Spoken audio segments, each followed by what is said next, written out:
Halo semuanya, mari kita latihan soal OSN IPS SD 2025. Kita latihan OSN terus sampai diundang Raditya Dika. Kali ini kita akan membahas materi tentang kenampakan fenomena alam, sosial, dan budaya. Bersama saya Guru Denny, mari kita mulai soal yang pertama. Nomor 1, perhatikan gambar peta berikut. Ada peta Indonesia.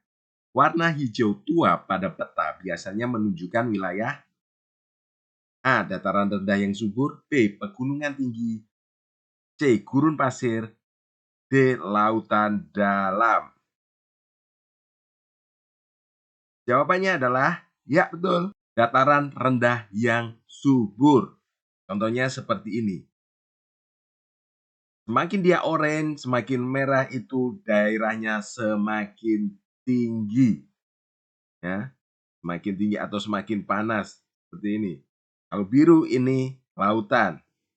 Semakin birunya semakin tua, dia berarti menandakan semakin dalam. Nah, kalau seperti ini agak dangkal.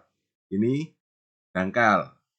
Ini agak biru-biru putih keputihan ini berarti dia dangkal. Oke, seperti itu. Yang betul boleh di like. Selanjutnya, nomor 2. Indonesia secara geografis terletak di antara dua benua dan dua samudra. Kondisi ini menyebabkan Indonesia, nah, secara teman-teman harus tahu ya, letak geografis Indonesia itu ada di dua benua dan dua samudra. Itu harus di luar kepala. Dua benua yaitu Asia dan Australia, Samudra Pasifik dan Hindia. Kita di antara posisi silang seperti itu. Nah, itu menyebabkan apa? A. Menjadi negara dengan musim dingin. Jelas tidak? Memiliki banyak tambang emas. Ini Indonesia memang memiliki banyak tambang emas, jangan terkecoh ya. Tapi itu bukan karena letak geografisnya. Ya, ini hubungannya dengan letak geografis. Indonesia memang memiliki banyak tambang emas, tapi bukan karena itu. Ya, jadi ini kalau OSN waspadai pilihan yang menjebak seperti ini.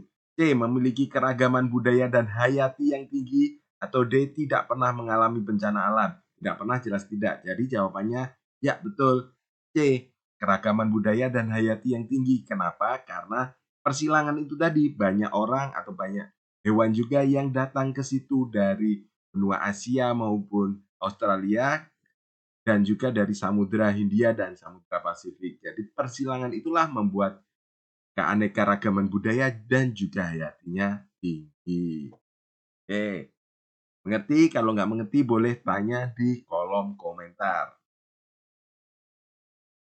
Nomor 3, komodo, bukan kodomo ya. Komodo hanya bisa hidup di lingkungan aslinya karena A. Suhu dan kelembapan tertentu hanya ada di habitat aslinya. B. Makanan komodo hanya tersedia di kota besar. Ini jelas tidak. Mana ada komodo hanya tersedia di kota besar. Komodo makannya apa? Nah, teman-teman cari tahu lah. Gitu. C. Komodo bisa beradaptasi di semua iklim. Di iklim dingin tentu nggak bisa dia. Jadi salah. Dua udah salah. D. Komodo hanya bisa bertahan hidup di air asin. Antara A dan D, mana jawabannya yang betul? Ya, tentu saja A. Suhu dan kelembapan tertentu hanya ada di habitat asli. Jadi komodo itu nggak hidup di air asin ya, tapi di darat. Ya, di Pulau Komodo dan sekitarnya itu tidak hidup di laut. Nah, di situ suhu dan kelembapannya pas. Dan hanya di situ komodo bisa hidup. Kalau dia dipindahkan, suhu dan kelembapannya nggak sesuai, maka komodo tidak bisa bertahan hidup. Nah, seperti itu. Oke, ini biasanya juga berlaku pada hewan-hewan yang lainnya yang asli di situ dan tidak bisa beradaptasi dengan wilayah lainnya. Oke, nomor 4. Sumber daya alam berikut yang keberadaannya akan habis jika terus dieksploitasi tanpa perencanaan. A. Sungai, B. Udara, C. Minyak bumi, D. Hutan mangrove. Jelas sekali teman-teman ya. Ada dua sumber daya alam yang bisa diperbarui dan tidak bisa diperbarui. Sumber daya alam yang bisa diperbarui itu dia akan ada terus atau dengan mudah ditanam lagi, hidup lagi, ada lagi. Atau memang dia benar-benar nggak bisa habis. Contohnya udara, sungai, atau mudah ditambahkan, yaitu contohnya hutan mangrove. Kita tinggal menanam, tidak perlu menunggu lama, dia akan hidup lagi. Ya, jadi jawabannya tentu saja C, minyak bumi. Ini tidak hanya minyak bumi, tapi juga segala sesuatu yang ditambang, yang dia diproduksi oleh alam berjuta-juta tahun lamanya. Jadi seperti itu akan cepat habis jika dieksploitasi tanpa perencanaan, dieksploitasi terus-menerus tanpa ada perencanaan yang pasti. Nah, seperti itu. Selanjutnya, nomor 5. Sebuah daerah yang dulunya berupa hutan, kini berubah menjadi kawasan perumahan. Jadi ada hutan, terus berubah menjadi perumahan. Perubahan ini termasuk perubahan wilayah akibat A. Aktivitas alam, B. Aktivitas manusia, C. Aktivitas hewan, D. Aktivitas tumbuhan. Kata kuncinya ada di perumahan. Siapa yang bisa bikin rumah? Tentu saja manusia. Nah, manusia. Jadi jawabannya tentu saja B. Kalau contoh aktivitas alam, misalnya terjadi gempa bumi, akhirnya tempatnya berubah yang dulunya seperti ini jadi ada cekungannya seperti ini. Oke. Atau eh, gunung. Akibat gunung meletus, gunungnya jadi seperti ini.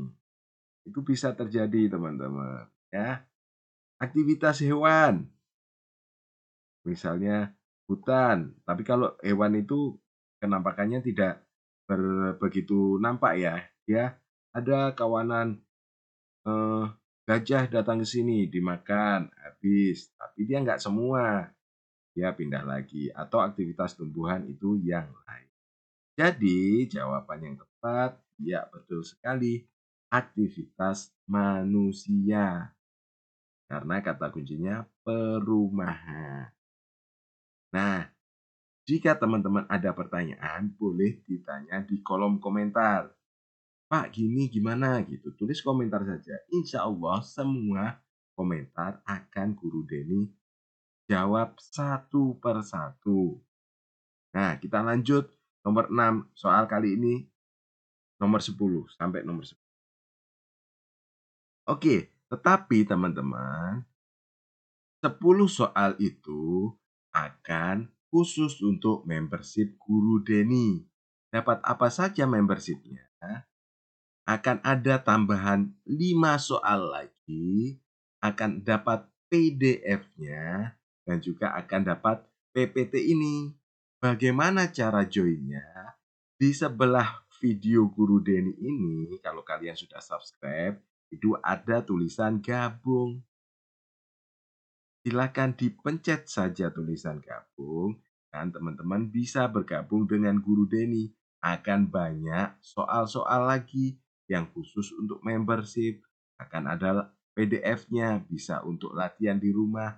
Akan ada PPT-nya, bisa untuk guru pembimbing ajarkan di sekolah ya, itu guru-guru juga boleh.